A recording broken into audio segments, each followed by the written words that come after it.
ஆத்ம வணக்கம்.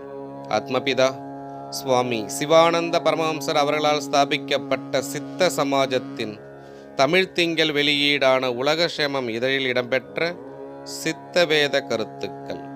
வருடம் 1969. மாதம் டிசம்பர். தலைப்பு சித்த வித்தையின் மகத்துவம். தன்னில் இருக்கின்றதும் அதோகதியாகி வெளியில் நசித்து போய் கொண்டிருக்கின்றதுமான ஜீவனை அப்பிரகாரம் வெளியில் நசிக்க விடாமல் தன்னுடைய உள்ளிலேயே சதா சர்வ சமயத்திலும் மேலேயும் கீழேயுமாக நடத்தி தன்னில் இருக்கின்ற பிரம்மரந்திரத்தை தட்டி திறந்து அதில் ஜீவனை அடக்கி இருப்பதற்காக வேண்டி படிக்கிறதாகும் சித்த வித்தை.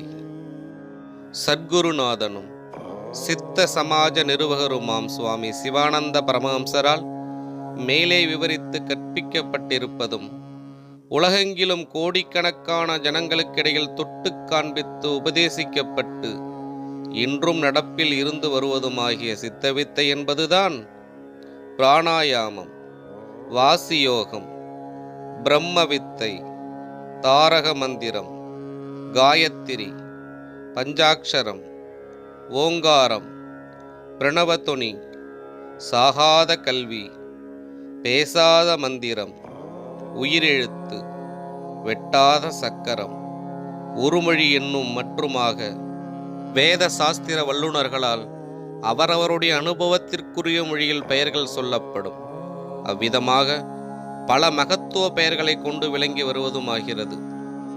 இப்பெயர்களெல்லாம் ஒரே பொருளாகிய ஜீவனை குறித்தும் அந்த ஜீவனை உள்வழியாக நடத்தி பிரம்மரந்திரத்தில் சேர்த்து லயிக்கச் செய்து தன்னைத்தான் அறிந்து சிவனாகி இருப்பதற்கு வேண்டி சொன்ன மார்க்கமேயாகும். அதன் உட்கருத்தையும் அந்தரங்க தத்துவத்தையும் ஜனங்கள் புரிந்து கொள்ளாமல் அவைகளை தவறானதும் நேர்மாறானதுமான வகையில் கருதியும் அனுஷ்டித்தும் அழிவுறுகிறார்கள்.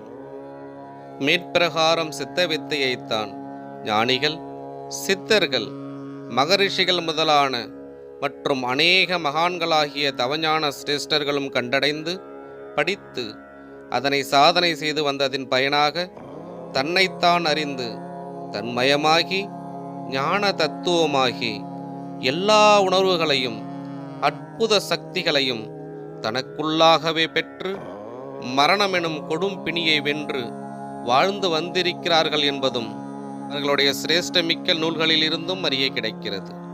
சித்தவித்தையின் மகத்துவம் தொடரும். ஆத்ம வணக்கம்.